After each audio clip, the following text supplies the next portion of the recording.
Hello Internet, and welcome to Top Shift 140. I know it's been a while, but hopefully I'll be able to make up with it, because this is my review for Elite Dangerous for the whole of 2023, including the Thargoid War. I'll be covering updates 14 and 15 in this episode, with updates 16 and 17 in the next. As always, if you'd like me to do more Top Shifts, clicking on the like and subscribe button does help the channel, but I guess you already know that. The mistranslated Chinese insult of "May you live in interesting times" does seem appropriate for those following and playing Elite Dangerous for the last year or so. It has been a game of two halves for the community, the Thargoid War and everything else. Let's get the negative out of the way first. If you are a player who doesn't want to get involved with the Thargoid War, then apart from some obvious performance fixes for the main game, there hasn't been anything new in the way of mechanics or gameplay since walking around fleet carriers in Update 13. This has led to a lot of accusations from ex-players that Elite Dangerous is a dead game. And it is true, according to Steam charts, that player numbers have fallen by a large amount over the last year. With Frontier's latest performance and the announced redundancies, hiring freeze, this has made a lot of the community nervous about the future of the game. Although FDev have claimed in their statements to shareholders that Elite Dangerous is going to be supported into the future, there hasn't been any indication of what form that support will be. The fact that the number of community managers assigned to the game has now dropped to a single individual, a lack of communication, cancelled live streams, and the fact that no details have emerged of a feature rewrite which has been on the roadmap for 2 years have done nothing to reassure the community. There are still a couple of bugs which are causing people to quit the game. The fact that the system security ships are firing on players that haven't broken the law is one of an example of these. But let's have a look at the more positive aspects. Since the release of Odyssey, Elite gained a reputation of being poor performing and a bug-ridden game. However, it must be noted that the quality of the game has vastly improved since the launch, and although there are still issues with some of the anti-aliasing, the rest of the game has come on leaps and bounds. The continual art upgrades for the planets have significantly helped the immersion when exploring the depths of the galaxy. It does lead to a genuine feeling that you're light years from home and you have set foot on a genuine alien world. Very similar feel to the movie The Martian. The quality of releases have improved as well.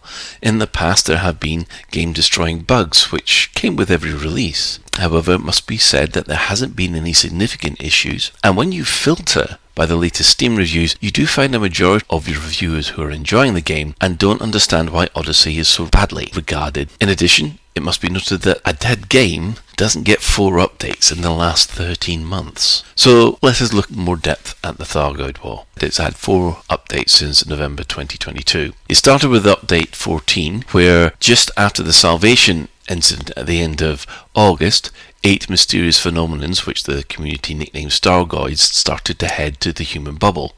And then they arrived with update 14. These were revealed to be Thargoid maelstroms. Each of these alien entities then launched a massive attack against human-occupied space surrounding their arrival. The changes to the game mechanics were the largest outside of a paid update.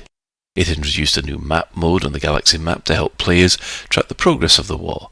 It introduced 5 new system states. Alert system states, where Thargoids would scout a system to see if humanity could defend it. If an alert wasn't defended, then that system would then become invaded. If the invasion was not repulsed, then that system would become occupied, and all human settlements would be lost. Finally, if an invasion was repulsed, or an occupied system was freed, that system would then enter a recovery stage. There were massive amounts of new art assets showing human bases disabled by Thargoids, new conflict zone scenarios where players defend stations, and for the first time, outposts and planetary bases. Players didn't have to fight Thargoids. New megaships were added, and players could then rescue people from stations under attack and deliver them to the rescue ships. New unidentified signal sources were added, each with a new scenario which could affect the outcome of a system under invasion.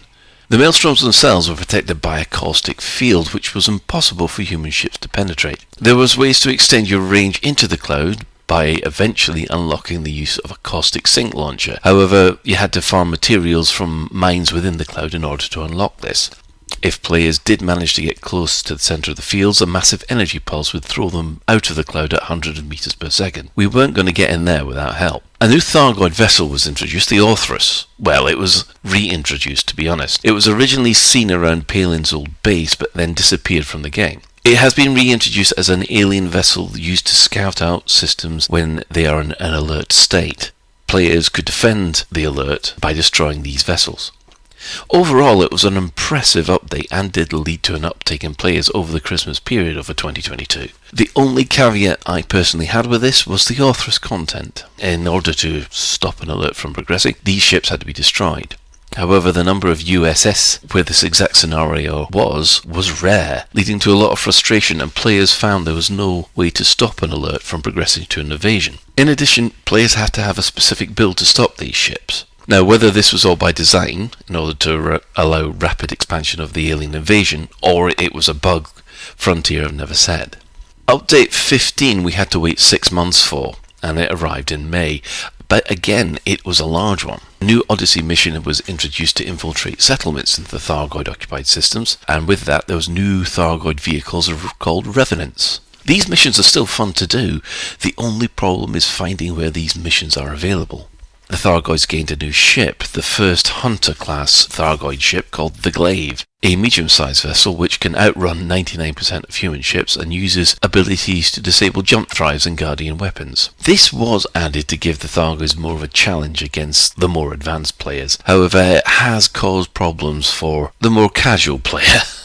The addition of the Thargoid Pulse Neutralizer led to the highlight of this update. The new module allowed people to get past the repulsive field in the centre of the Maelstrom cloud, and players were able to penetrate the cloud at last to see the massive Thargoid vessel at the centre of the Maelstrom, the Titan. Now, if you had the right ship build, then a player could get close to what is the biggest structure that's in the game. It is an amazing set piece which outdoes the previous Thargoid bases and guardian beacons that exist in the game, and if your ship is cold enough, you can watch the various patrols and authors' vessels dock with the Titan, and it gives a real sense of scale of how big this thing is.